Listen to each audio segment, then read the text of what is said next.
ಪವಿತ್ರವಾದಂತಹ ಧರ್ಮ ವೇದಿಕೆಯಲ್ಲಿ ಇದೀಗ ಸಾಮೂಹಿಕ ವಿವಾಹೋತ್ಸವದ ಮಂಗಲ ಕಾರ್ಯ ಸುಮುಹೂರ್ತಗೊಳ್ಳುತ್ತಾ ಇದೆ. ವೈದಿಕ ವರೇಣ್ಯರು, ಭಾಗಧೇಯ ಸ್ವರೂಪರಾದ ಜ್ಯೋತಿಷ ವಿದ್ವಾಂಸರು ಮತ್ತು ನಿಮ್ಮೆಲ್ಲರ ಸಾಕ್ಷಿಯಾಗಿ ಈ ಕಾರ್ಯಕ್ರಮವು ಗುರು ಗಣಪತಿ ಪೂಜೆ, ಅದೇ ರೀತಿ ಕಲಶ ಪ್ರತಿಷ್ಠಾಪನೆ, ಸ್ಥಾಪಿತ ಕಲಶದ ಮೇಲೆ ಇಡುವಂತಹ ಮಂಗಲ ಸೂತ್ರಕ್ಕೆ ತಾಳಿಗೆ ಲಕ್ಷ್ಮೀನಾರಾಯಣರ ಆವಾಹನೆಯನ್ನ ಮಾಡಿ ಪೂಜೆ ಸಂಪನ್ನಗೊಳ್ಳುತ್ತಾ ಇದೆ. ಬ್ರಹ್ಮಾನಂದಂ ಪರಮ ಸುಖದಂ ಕೇವಲಂ ಜ್ಞಾನಮೂರ್ತಿಂ ದ್ವಂದ್ವಾತೀತಂ ಗಗನ ಸದೃಶಂ ತತ್ವಮಸ್ಯಾದಿಲಕ್ಷ್ಯಂ ಏಕಂ ನಿತ್ಯಂ ವಿಮಲಮಚಲಂ ಸರ್ವಧಿ ಸಾಕ್ಷಿಭೂತಂ ಭಾವಾತೀತಂ ತ್ರಿಗುಣರಹಿತಂ ಸದ್ಗುರುಂ ತನ್ನಮಾಮಿ ಶುಭ ದಾಂಪತ್ಯ ಜೀವನ ಪ್ರಾಪ್ತ್ಯರ್ಥಂ ಪರಸ್ಪರ ಅನ್ಯೋನ್ಯತ ಐಕ್ಯಮತ್ಯ ಪ್ರಾಪ್ತ್ಯರ್ಥಂ ಶ್ರೀ ಗುರು ಗಣಪತಿ ಸಹಿತ ಕಲಶ ಸ್ಥಾಪನ ಪೂರ್ವಕ ಮಾಂಗಲ್ಯ ಪೂಜಾರಾಧನಂ ಕರಿಷ್ಯೇ.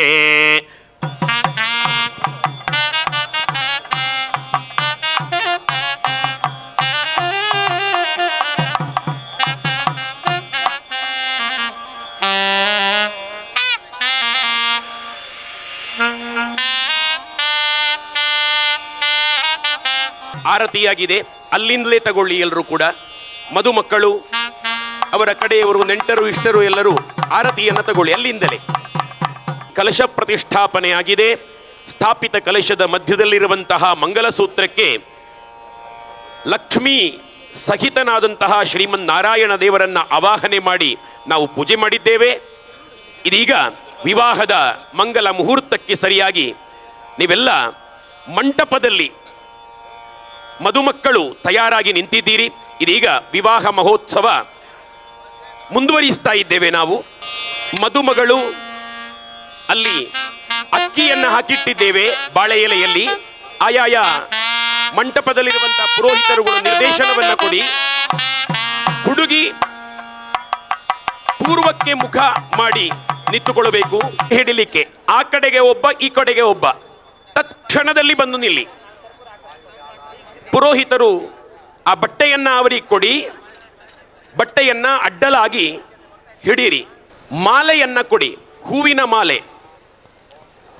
ಉಮೇಶ್ ಮತ್ತು ಸವಿತಾ ಅವರ ಮನೆಯವರಿದ್ರೆ ದಯವಿಟ್ಟು ವೇದಿಕೆಯ ಬಲಭಾಗದಲ್ಲಿರುವ ಮದುವೆ ಮಂಟಪಕ್ಕೆ ಬನ್ನಿ. ಮಾಲೆಯನ್ನು ಕೊಟ್ಟ ತಕ್ಷಣ ಅವರ ಮನೆಯವರು ಮಂತ್ರಾಕ್ಷತೆಯನ್ನ ನಾವಲ್ಲಿ ಒಂದು ಕಡೆ ಇಟ್ಟಿದ್ದೇವೆ. ಆ ಮಂತ್ರಾಕ್ಷತೆಯನ್ನ ಹಿರಿಯರಿಗೆ, ನೆಂಟರಿಷ್ಟರುಗಳಿಗೆ, ಅಲ್ಲಿರುವವರಿಗೆ ಕೊಡಿ. ಆಯಾಯ ಜೊತೆಯ ಸಂಬಂಧಿಗಳೆಲ್ಲ ಉಪಸ್ಥಿತರಿರಿ. ನಿಮ್ಮೆಲ್ಲರ ಸಾಕ್ಷಿಯಾಗಿ ಶ್ರೀನಿವಾಸನ ಸನ್ನಿಧಿಯಲ್ಲಿ, ಮಹಾಲಿಂಗೇಶ್ವರ ದೇವರಿರುವ ಧರ್ಮಭೂಮಿಯಲ್ಲಿ ಈ ಮಂಗಲ ಕಾರ್ಯ ನಡೀತಾ ಇದೆ. ಈಗ ಮಹಾಗಣಪತಿ ದೇವರ ಸ್ಮರಣೆ ಮಾಡುತ್ತಾ ಮೆಟ್ಟು ಹಕ್ಕಿ ಹತ್ತಿಸುವ ಕಾರ್ಯಕ್ರಮ. ತುಳುವ ಮಣ್ಣಿನಲ್ಲಿ ನಿಮ್ಮದೇ ಆದಂಥ ನುಡಿಕಟ್ಟಿದೆ. ನಾವೀಗ ವೈದಿಕ ಸಂಪ್ರದಾಯದಲ್ಲಿ ಮಹಾಗಣಪತಿ ಸ್ಮರಣೆ ಮಾಡುತ್ತಾ ಮೆಟ್ಟು ಹಕ್ಕಿ ಹತ್ತಿಸ್ತಾ ಇದ್ದೇವೆ. ಮಹಾಗಣಪತಿಯ ಶ್ಲೋಕವನ್ನು ನಾನು ಹೇಳುತ್ತೇನೆ. ವಿದ್ಯಾರಂಭೆ ವಿವಾಹೇ ಚ ಪ್ರವೇಶೇ ನಿರ್ಗಮೆ ತಥಾ ಸಂಗ್ರಾಮೇ ಸರ್ವಕಾರ್ಯೇಷು ವಿಘ್ನಸ್ತಸ್ಯ ನ ಜಾಯತೆ. ಮಹಾಗಣಪತಯೇ ನಮಃ. ಮೆಟ್ಟು ಹಕ್ಕಿ ಹತ್ತಿದಿರಲ್ಲ, ಅಕ್ಕಿಯ ಮೇಲೆ ಮದುಮಕ್ಕಳು ನಿಂತಾಯ್ತಲ್ಲ. ಇದೀಗ ಮಾಲಾಧ ಧಾರಣೆಯ ಮಂಗಲ ಕಾರ್ಯ. ಶುರುವಿಗೆ ನಾನು ಮಂತ್ರಗಳನ್ನು ಹೇಳುತ್ತೇನೆ. ಮಂತ್ರಗಳನ್ನು ಹೇಳಿ ಆದ ತಕ್ಷಣ ತೆರೆ ಬಟ್ಟೆಯನ್ನ ದಕ್ಷಿಣದಿಂದ ಉತ್ತರ ಕಡೆಗೆ ಎಳಿಬೇಕು. ಉತ್ತರದಿಂದ ದಕ್ಷಿಣದ ಕಡೆಗೆ ಎಳಿಬಾರದು, ದಕ್ಷಿಣದಿಂದ ಉತ್ತರದ ಕಡೆಗೆ ತೆರೆ ಬಟ್ಟೆಯನ್ನ ಎಳಿಬೇಕು. ಆ ತೆರೆ ಬಟ್ಟೆಯನ್ನ ತೆಗೆದಾದ ನಂತರ ಮದುಮಗಳು ಮದುಮಗನಿಗೆ ಮೊತ್ತ ಮೊದಲು ಹಾರವನ್ನು ಅರ್ಪಣೆ ಮಾಡೋದು. ಆ ನಂತರ ಮದುಮಗಳಿಗೆ ಹಾರಾರ್ಪಣೆ ಮಾಡುವುದು. ಆ ಸಂದರ್ಭದಲ್ಲಿ ನಿಮಗೆ ಈಗಾಗಲೇ ಹಂಚಿದಂಥ ಮಂತ್ರಾಕ್ಷತೆಯನ್ನ ಅವರ ಬಾಳು ಬಂಗಾರವಾಗಲಿ ಅಂತ ಹೇಳುವ ಮನಃಪೂರ್ವಕವಾದಂತಹ ಹಾರೈಕೆಯೊಂದಿಗೆ ಅವರ ತಲೆಗೆ ಹಾಕೋದು. ಲಕ್ಷ್ಮೀನಾರಾಯಣ ಧ್ಯಾನ ಸಾವಧಾನ. ತೆರೆ ಬಟ್ಟೆ ತೆಗಿರಿ. ಭಗವಂತನನ್ನ ನೆನಪಿಸಿಕೊಂಡೇ ಮದುಮಗಳು ಮದುಮಗನಿಗೆ ಹಾರವನ್ನ ಹಾಕಬೇಕು. ಕಲಶವನ್ನ, ಧಾರಾ ಕಲಶವನ್ನ ನಾವು ಕೊಡ್ತೇವೆ. ಧಾರಾ ಕಲಶವನ್ನ ತೆಗೆದುಕೊಳ್ಳುವುದಕ್ಕೆ ಮದುಮಗಳ ಅಪ್ಪ ಅಥವಾ ಅಪ್ಪನ ಸ್ಥಾನ ತುಂಬುವ ನೀವು ಯಾರು ಅಂತ ಹೇಳಿ ನಿಶ್ಚಯ ಮಾಡಿದ್ದೀರೋ ಅವರು ತತ್ಕ್ಷಣದಲ್ಲಿ ವೇದಿಕೆಗೆ ಬರಬೇಕು. ಪುತ್ತೂರಿನ ಸಮಸ್ತ ಮಹಾನ್ ಜನತೆಯ ಎದುರುಗಡೆ ಮಹಾಲಿಂಗೇಶ್ವರ ದೇವರ ಧರ್ಮಭೂಮಿಯಲ್ಲಿ 7 ಬೆಟ್ಟಗಳ ಒಡೆಯ ತಿರುಪತಿ ಶ್ರೀನಿವಾಸನ ಸನ್ನಿಧಾನದಲ್ಲಿ ಈ ಮಂಗಲ ಕಾರ್ಯ ನಡೆಸುವಂತಹ ಮಹಾಭಾಗ್ಯ ಗುರು ಹಿರಿಯರ ಆಶೀರ್ವಾದದಿಂದ ನಮಗೆ ಲಭಿಸಿದೆ. ನೀವೆಲ್ಲರೂ ಈ ಕ್ಷಣದಲ್ಲಿ ಆಶೀರ್ವಾದ ಮಾಡಬೇಕು ಅಂತ ಹೇಳಿ ಅಲ್ಲಿಂದಲೇ ಕೇಳಿಕೊಳ್ಳುವಂಥದ್ದು. ಈಗ ಧಾರೆ ಎರೆಯುವ ಜಾಗಕ್ಕೆ ಹೋಗಿ. ನಾನು ಧಾರೆ ಎರೆಯುವ ಪದ್ಧತಿಯನ್ನ ಆಗಲೇ ಮಾತಾಡ್ಕೊಂಡಿದ್ದೇವೆ. ಒಂದೇ ಪದ್ಧತಿ ಆಗುವುದಕ್ಕೆ ಎಲ್ಲ ವೈದಿಕರಿಗೂ ಗೊತ್ತಿದೆ ಕ್ರಮ. ಆದರೆ ಒಂದೇ ಪದ್ಧತಿ ಆಗುವುದಕ್ಕೆ ಬೇಕಾಗಿ ನಾನು ಸಾಮಾನ್ಯವಾಗಿ ಹೇಗೆ ಮಾಡಿಸೋದು ಅಂತ ಹೇಳಿ ಎಲ್ಲರಿಗೂ ಹೇಳಿದ್ದೇನೆ. ಅದೇ ಕ್ರಮದಲ್ಲಿ ಧಾರಾ ಕಾರ್ಯವನ್ನು ಮಾಡಿಸಿ ನಾನು ಮಂತ್ರ ಹೇಳ್ತೇನೆ. ಹುಡುಗಿಯ ಕೈ ಮೇಲೆ ಇರುತ್ತದೆ ಶುರುವಿಗೆ, ಆನಂತರ ಕೆಳಗೆ ಇರುತ್ತದೆ, ಧಾರೆ ಎರಿತೀರಿ, ಮತ್ತೆ ಮೇಲೆ ಬರುತ್ತದೆ, ಧಾರೆ ಎರಿತೀರಿ, ಮತ್ತೆ ಕೆಳಗೆ ಬರುತ್ತದೆ, ಧಾರೆ ಎರಿತೀರಿ. ಹೀಗೆ 3 ರೌಂಡಲ್ಲಿ ಆಗಬೇಕಾಗ್ತದೆ. ಕೊನೆಗೆ ಹುಡುಗಿಯ ಕೈ ಮೇಲೆ ಇರುತ್ತದೆ. ಆಗ ಧಾರಾಕಾರವಾಗಿ ಕಲಶದಲ್ಲಿ ಸ್ವಲ್ಪ ನೀರು ಉಳಿದರೆ ಸಾಕು, ಉಳಿದ ಎಲ್ಲ ನೀರನ್ನು ಕೂಡ ಎತ್ತರದಿಂದ ಧಾರಾಕಾರವಾಗಿ ಹೊಯ್ದು ಬಿಡಿ. ಶುರು. ಕನ್ಯಾ ಕನಕ ಸಂಪನ್ನಾಂ ಕನಕಾಭರಣೈರ್ಯುತಾಂ ದಾಸ್ಯಾಮಿ ವಿಷ್ಣವೇ ತುಭ್ಯಂ ಬ್ರಹ್ಮಲೋಕ ಜಿಗೀಷಯಾ ವಿಶ್ವಂಭರ ಸರ್ವಭೂತಾಗ ಸಾಕ್ಷಿಣ್ಯ ಸರ್ವದೇವತಾ ಇಮಾಂ ಕನ್ಯಾಂ ಪ್ರದಾಸ್ಯಾಮಿ ಪಿತॄಣಾಂ ತಾರಣಾಯ ಚ ಶಾಂತಿರಸ್ತು ಪುಷ್ಟಿರಸ್ತು ತುಷ್ಟಿರಸ್ತು ವೃದ್ಧಿರಸ್ತು ಅವಿಘ್ನಮಸ್ತು ಆಯುಷ್ಯಮಸ್ತು ಆರೋಗ್ಯಮಸ್ತು ಶಿವಂ ಕರ್ಮಾಸ್ತು ಕರ್ಮ ಸಿದ್ಧಿರಸ್ತು ಇಷ್ಟ ಸಂಪದಸ್ತು ಪುತ್ರ ಸಂಪದಸ್ತು ಸರಸ್ವತಿ ಸಂಪದಸ್ತು ಆಹಾರ ಹರಭಿವೃದ್ಧಿರಸ್ತು. ಆ ನೀರನ್ನು ತಾರೆದ ಮುದಿಲಗೆ ಪಾಡೋಡು ಒಂದು ಲೆಕ್ಕ. ಅಲ್ಪನೆ ಸೈಡ್ ಇಡದಿ ಒನ್ಲೆ. ಅದರಲ್ಲಿರುವಂತಹ ಮಾಂಗಲ್ಯವನ್ನ, ಕರಿಮಣಿಯನ್ನ ಮದುಮಗನಿಗೆ ಕೊಡಿ. ಇದೇ ಸಂದರ್ಭದಲ್ಲಿ ನಾವು ಹಾರಾರ್ಪಣೆ ಮಾಡುವಾಗ ಅಕ್ಷತೆಯನ್ನ ಕೊಟ್ಟ ಹಾಗೆ ಮಂತ್ರಾಕ್ಷತೆಯನ್ನ ಪುರೋಹಿತರುಗಳು ಹಂಚುತ್ತಾರೆ. ತಾಳಿ ಕಟ್ಟುವ ಸಂದರ್ಭದಲ್ಲಿ ಮಂತ್ರಾಕ್ಷತೆಯನ್ನ ಆಗ ಹಾಕಿದ ಹಾಗೆಯೇ ಈಗಲೂ ಹಾಕಬೇಕು. 7 ಮಲೆಗಳ ಒಡೆಯನಾದಂತಹ ಪರಮಾತ್ಮ ನಿಮ್ಮ ಮದುವೆಯನ್ನ ನೋಡೋದಕ್ಕೆ ಅಲ್ಲಿಂದ ಇಲ್ಲಿಗೆ ಬಂದಿದ್ದಾನೆ. ಭಾವಿಸುವ ಶಕ್ತಿ ಇದ್ದರೆ ಯದ್ಭಾವಂ ತದ್ಭವತಿ. ಇಲ್ಲಿ ಭಗವಂತನಿದ್ದಾನೆ ಅಂತ ಹೇಳಿ ನೀವು ಯೋಚನೆ ಮಾಡಿದ್ದರೆ ಇಲ್ಲಿ ಇರ್ತಾನೆ. ಇಲ್ಲಿಲ್ಲ ಅಂತ ಹೇಳುವ ಭಾವನೆ ನಿಮ್ಮಲ್ಲಿ ಇದ್ದರೆ ಇಲ್ಲಿರೋದಿಲ್ಲ ಅಷ್ಟೇ. ನಮ್ಮ ಭಾವನೆಯಂತೆ ದೇವರು. ಗಟ್ಟಿಮೇಳ. ಮಾಂಗಲ್ಯ ತಂತು ದಾನೇನ ತಪಜೀವನ ಕೇತುನ ಕಂಠೆ ಬಧ್ನಾಮಿ ಸುಭಗೆ ತ್ವಂ ಜೀವ ಶರದಾಂ ಶತಾಂ. ಆ ಕಂಕಣವನ್ನ ಕಟ್ಟಿ ಕೆಲವು ಕಡೆಗಳಲ್ಲಿ ಸ್ವಾಮಿ ಹಿರೇ ಕಟ್ಟಲೆ ಅಂತ ಹೇಳುತ್ತಾರೆ, ಪುರೋಹಿತರೇ ಕಟ್ಟುತ್ತಾರೆ. ಕೆಲವು ಕಡೆಗಳಲ್ಲಿ ಹುಡುಗ ಹುಡುಗಿಗೆ, ಹುಡುಗಿ ಹುಡುಗನಿಗೆ. ನಿಮಗೆ ತತ್ಕ್ಷಣದಲ್ಲಿ ಹೇಗೆ ಅನಿಸ್ತದೋ ಹಾಗೆ ಕಟ್ಟಿಬಿಡಿ. ಸದಾ ಆ ರಕ್ಷೆ ನಿಮ್ಮನ್ನ ಕಾಯಲಿ ಅಂತ ಹೇಳಿ ಮತ್ತೊಮ್ಮೆ ಆ ಭಗವಂತನ ಕುಸುಮ ಕೋಮಲ ಅಡಿದಾವರೆಗಳಲ್ಲಿ ನಾವು ಪ್ರಾರ್ಥನೆಯನ್ನ ಮಾಡ್ತಾ ಇದ್ದೇವೆ. ಇನ್ನು ಕೈ ಕೈ ಹಿಡ್ಕೊಂಡು ಸಭೆಗೆ ಮುಖ ಹಾಕಿ ನಿಂತ್ಕೊಳ್ಳಿ. ಧಾರೆ ಎರೆದವರು ಮತ್ತು ಧಾರೆ ಸ್ವೀಕರಿಸಿದವರು ಇಬ್ಬರು ಆ ಕಡೆ ಈ ಕಡೆ ನಿಂತ್ಕೊಳ್ಳಿ, ಕೈ ಕೈ ಹಿಡ್ಕೊಳ್ಳಿ. ನೋಡಿ, ಮದುಮಗಳು ಕಿವಿ ಕೊಡಬೇಕು. ಇಲ್ಲಿ ನಿಮ್ಮನ್ನ ಕನ್ಯಾ ಅಂತ ನಮ್ಮ ಶಾಸ್ತ್ರ ಕರೆದಿದೆ. ಕನ್ಯಾ ಸಮರ್ಪಣೆಯ ಕಾರ್ಯಕ್ರಮ ಇದು. ಕನ್ಯಾ ಅನ್ನುವ ಪದಕ್ಕೆ ಸಂಸ್ಕೃತದಲ್ಲಿ ದೀಪ ಅಂತ ಅರ್ಥ. ಆ ದೀಪ ಎಲ್ಲಿ ಹೋದರೂ ಕತ್ತಲೆ ಕಳೆದು ಬೆಳಕು ತುಂಬಬೇಕು. ಇದು ಮದುಮಗಳ ಜವಾಬ್ದಾರಿ. ನೀವು ಬಲಗಾಲಿಟ್ಟು ಒಂದು ಮನೆಗೆ ಹೋದ್ರಿ ಅಂತಂದ್ರೆ ಆ ಮನೆ ಬೆಳಗಬೇಕು. ಆ ಮನೆಯ ಬೆಳಕು ಆರುವುದಲ್ಲ, ಮನೆ ಬೆಳಗುವ ಹಾಗೆ ನೀವು ಏನೇನು ಮಾಡಬೇಕು ಅಂತ. ನೀವೆಲ್ಲ ಬುದ್ಧಿವಂತರಿದ್ದೀರಿ, ವಿದ್ಯಾವಂತರಿದ್ದೀರಿ, ನೀವು ಪುಟ್ಟ ಮಕ್ಕಳಲ್ಲ. ಜವಾಬ್ದಾರಿಯಿಂದ ಯೋಚನೆ ಮಾಡಿ. ನಾನು ಅದನ್ನು ವಿವರಿಸೋದಿಲ್ಲ ಈ ವೇದಿಕೆಯಲ್ಲಿ, ಸಮಯ ಬಹಳ ಕಡಿಮೆ ಇದೆ ನಮಗೆ. ನಾನು ಹೋದ ಮಲೆ ಬೆಳಗಿತು ಅಂತ ಹೇಳಿಸಿಕೊಳ್ಳುವ ಜವಾಬ್ದಾರಿ ನಿಮ್ಮದು. ಅಷ್ಟು ಮಾತ್ರ ಅಲ್ಲ, ಈಗ ಮದುಮಗನಿಗೆ ಒಂದು ಜವಾಬ್ದಾರಿ ಇದೆ. ಅದೇನು ಅಂತಂದ್ರೆ, ಹುಡುಗಿಯ ಅಪ್ಪ ಈ ಮಂತ್ರವನ್ನ ಹೇಳಿ, ನಾನು ಹೇಳುತ್ತೇನೆ. ಧರ್ಮೇಚ, ಮದುಮಗನ ಮುಖ ನೋಡಿಕೊಂಡು ಹೇಳಲಿಕ್ಕೆ. ಧರ್ಮೇಚ ಅರ್ಥೇಚ ಕಾಮೇಚ ನಾತಿ ಚರಿತವ್ಯ ತ್ವಯೇಯಂ. ನನ್ನ ಮನೆಯಲ್ಲಿ ಮಗಳು, ಹೆಣ್ಣು ಮಗಳು ಹುಟ್ಟಿದ್ಲು, ನನ್ನ ಮನೆ ಬೆಳಕಾಯಿತು. ಅವಳನ್ನ ನಿಮ್ಮ ಮನೆಗೆ ಕಳುಹಿಸಿಕೊಡುವಂತಹ ಹೊತ್ತು ಇದು. ನಿಮ್ಮ ಮನೆಯನ್ನ 100ಕ್ಕೆ 100 ಬೆಳಗುತ್ತಾಳೆ.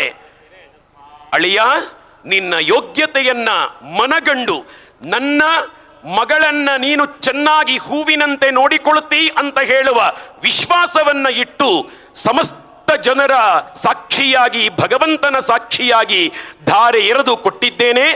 ನೀನು ಈ ನನ್ನ ವಿನಂತಿಯನ್ನ ಪಾಲನೆ ಮಾಡಬೇಕು. ಯಾವುದೆಲ್ಲ ಅಂತಂದ್ರೆ, ಧರ್ಮೇಚ, ಧರ್ಮ ಕಾರ್ಯವನ್ನ ಮಾಡುವಾಗ ನಿನ್ನ ಹೆಂಡತಿಯನ್ನ, ಅಂದ್ರೆ ನನ್ನ ಮಗಳನ್ನ ಬಿಟ್ಟು ನೀನು ಮಾಡಬಾರದು. ಒಂದು ಸತ್ಯನಾರಾಯಣ ದೇವರ ಪೂಜೆ ಹೆಂಡತಿಯನ್ನ ಬಿಟ್ಟು ಮಾಡೋ ಹಾಗಿಲ್ಲ. ಇಲ್ಲಿ ಅರುಣಣ್ಣನ ಸಂಸಾರ ಇದ್ದು ನಡೀತಾ ಇದೆ ನೋಡಿ. ಕೇವಲ ಅರುಣಣ್ಣ ಮಾತ್ರ ಮಾಡುವ ಪೂಜೆಗೆ ಬೆಲೆ ಇಲ್ಲ. ಗೃಹಸ್ಥರಾದವರು ಗಂಡ ಹೆಂಡತಿ ಇಬ್ಬರು ಜೊತೆಯಾಗಿ ಭಗವಂತನ ಕಾರ್ಯ ಮಾಡಬೇಕು. ಧರ್ಮೇಚ ಅರ್ಥೇಚ, ಆರ್ಥಿಕ ವ್ಯವಹಾರ ಕೂಡ ಹೆಂಡತಿಗೆ ಗೊತ್ತಾಗಬೇಕು ಅಂತ ಧರ್ಮಶಾಸ್ತ್ರಗಳ ಆಜ್ಞೆ. ಕಾಮೇಚ, ಕಾಮ ವ್ಯವಹಾರ ಯಾವುದು ಕೂಡ ಮಗಳಿಗೆ ಗೊತ್ತಿಲ್ಲದೆ ನಡೆಯಬಾರದು. ಇದು ನಿನ್ನ ಜವಾಬ್ದಾರಿ ಅಂತ ಹೇಳಿ ಮದುಮಗಳ ಅಪ್ಪ ಕೇಳಿಕೊಂಡ್ರು. ನೀವು ಒಪ್ಪಿಗೆ ಕೊಡಿ. ನಾತಿಚರಾಮಿ ಹೇಳಿ, ಮದುಮಗ ಹೇಳಿ, ನಾತಿಚರಾಮಿ. ಇನ್ನೊಮ್ಮೆ 2 ಸಲ ಹೇಳಿಕೊಡ್ತೇನೆ. ಇನ್ನೊಮ್ಮೆ ಮದುಮಗಳ ಅಪ್ಪ, ಧರ್ಮೇಚ ಅರ್ಥೇಚ ಕಾಮೇಚ ನಾತಿ ಚರಿತವ್ಯ ತ್ವಯೇಯಂ.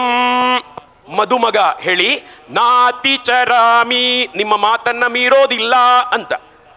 ಕೊನೆಗೆ ಒಂದು ಸಲ ಧರ್ಮೇಚ ಅರ್ಥೇಚ ಕಾಮೇಚ ನಾತಿ ಚರಿತವ್ಯ ತ್ವಯೇಯಂ.